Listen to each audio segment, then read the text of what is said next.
The first inaugural address of Woodrow Wilson, 1913. There has been a change of government. It began 2 years ago when the House of Representatives became Democratic by a decisive majority. It has now been completed. The Senate about to assemble will also be Democratic. The offices of President and Vice President have been put into the hands of Democrats. What does the change mean? That is the question that is uppermost in our minds today. That is the question I am going to try to answer, in order, if I may, to interpret the occasion. It means much more than the mere success of a party. The success of a party means little except when the nation is using that party for a large and definite purpose. No one can mistake the purpose for which the nation now seeks to use the Democratic Party. It seeks to use it to interpret a change in its own plans and point of view. Some old things with which we had grown familiar, and which had begun to creep into the very habit of our thought and of our lives, have altered their aspect as we have latterly looked critically upon them with fresh awakened eyes, have dropped their disguises and shown themselves alien and sinister. Some new things, as we look frankly upon them, willing to comprehend their real character, have come to assume the aspect of things long believed in and familiar, stuff of our own convictions. We have been refreshed by a new insight into our own life. We see that in many things that life is very great. It is incomparably great in its material aspects, in its body of wealth, in the diversity and sweep of its energy, in the industries which have been conceived and built up by the genius of individual men, and the limitless enterprise of groups of men. It is great, also very great, in its moral force. Nowhere else in the world have noble men and women exhibited in more striking forms the beauty and the energy of sympathy and helpfulness and counsel in their efforts to rectify wrong, alleviate suffering, and set the weak in the way of strength and hope. We have built up, moreover, a great system of government which has stood through a long age, as in many respects a model for those who seek to set liberty upon foundations that will endure against fortuitous change, against storm and accident. Our life contains every great thing, and contains it in rich abundance. But the evil has come with the good, and much fine gold has been corroded. With riches has come inexcusable waste. We have squandered a great part of what we might have used, and have not stopped to conserve the exceeding bounty of nature, without which our genius for enterprise would have been worthless and impotent, scorning to be careful, shamefully prodigal as well as admirably efficient. We have been proud of our industrial achievements, but we have not hitherto stopped thoughtfully enough to count the human cost, the cost of lives snuffed out, of energies overtaxed and broken, the fearful physical and spiritual cost to the men and women and children upon whom the dead weight and burden of it all has fallen pitilessly the years through. The groans and agony of it all had not yet reached our ears, the solemn, moving undertone of our life, coming up out of the mines and factories, and out of every home where the struggle had its intimate and familiar seat. With the great government went many deep secret things which we too long delayed to look into and scrutinize with candid, fearless eyes. The great government we loved has too often been made use of for private and selfish purposes, and those who used it had forgotten the people. At last a vision has been vouchsafed us of our life as a whole.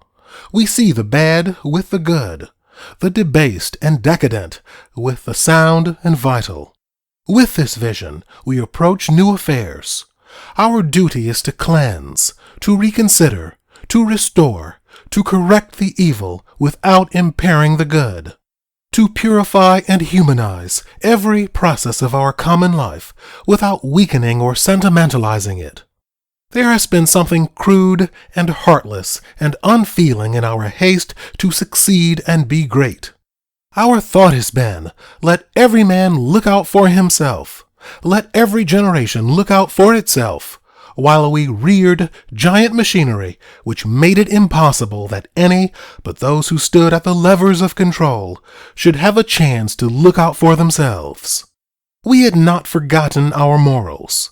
We remembered well enough that we had set up a policy which was meant to serve the humblest as well as the most powerful, with an eye single to the standards of justice and fair play, and remembered it with pride. But we were very heedless and in a hurry to be great. We have come now to the sober second thought. The scales of heedlessness have fallen from our eyes. We have made up our minds to square every process of our national life again with the standards we so proudly set up at the beginning and have always carried at our hearts. Our work is a work of restoration.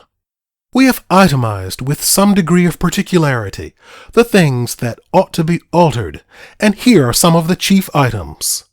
A tariff which cuts us off from our proper part in the commerce of the world, violates the just principles of taxation, and makes the government a facile instrument in the hand of private interests. A banking and currency system based upon the necessity of the government to sell its bonds 50 years ago and perfectly adapted to concentrating cash and restricting credits. An industrial system which, take it on all its sides, financial as well as administrative, holds capital in leading strings, restricts the liberties and limits the opportunities of labor, and exploits, without renewing or conserving, the natural resources of the country. A body of agricultural activities, never yet given the efficiency of great business undertakings, or served as it should be, through the instrumentality of science taken directly to the farm, or afforded the facilities of credit best suited to its practical needs. Watercourses undeveloped, waste places unreclaimed, forests untended, fast disappearing without plan or prospect of renewal, unregarded waste heaps at every mine. We have studied, as perhaps no other nation has, the most effective means of production, but we have not studied cost or economy as we should either as organizers of industry, as statesmen, or as individuals. Nor have we studied and perfected the means by which government may be put at the service of humanity in safeguarding the health of the nation, the health of its men and its women and its children, as well as their rights in the struggle for existence. This is no sentimental duty. The firm basis of government is justice, not pity. These are matters of justice. There can be no equality or opportunity. The first essential of justice in the body politic, if men and women and children be not shielded in their lives, their very vitality, from the consequences of great industrial and social processes which they cannot alter, control, or singly cope with. Society must see to it that it does not itself crush or weaken or damage its own constituent parts. The first duty of law is to keep sound the society it serves. Sanitary laws, pure food laws, and laws determining conditions of labor, which individuals are powerless to determine for themselves, are intimate parts of the very business of justice and legal efficiency. These are some of the things we ought to do, and not leave the others undone. The old-fashioned, never-to-be-neglected, fundamental safeguarding of property and of individual right. This is the high enterprise of the new day, to lift everything that concerns our life as a nation to the light that shines from the hearth-fire of every man's conscience and vision of the right. It is inconceivable that we should do this as partisans. It is inconceivable we should do it in ignorance of the facts as they are, or in blind haste. We shall restore, not destroy. We shall deal with our economic system as it is, and as it may be modified. not as it might be if we had a clean sheet of paper to write upon, and step by step we shall make it what it should be, in the spirit of those who question their own wisdom and seek counsel and knowledge, not shallow self-satisfaction or the excitement of excursions whither they cannot tell.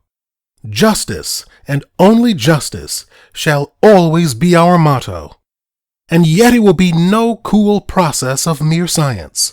The nation has been deeply stirred by a solemn passion, stirred by the knowledge of wrong, of ideals lost, of government too often debauched and made an instrument of evil.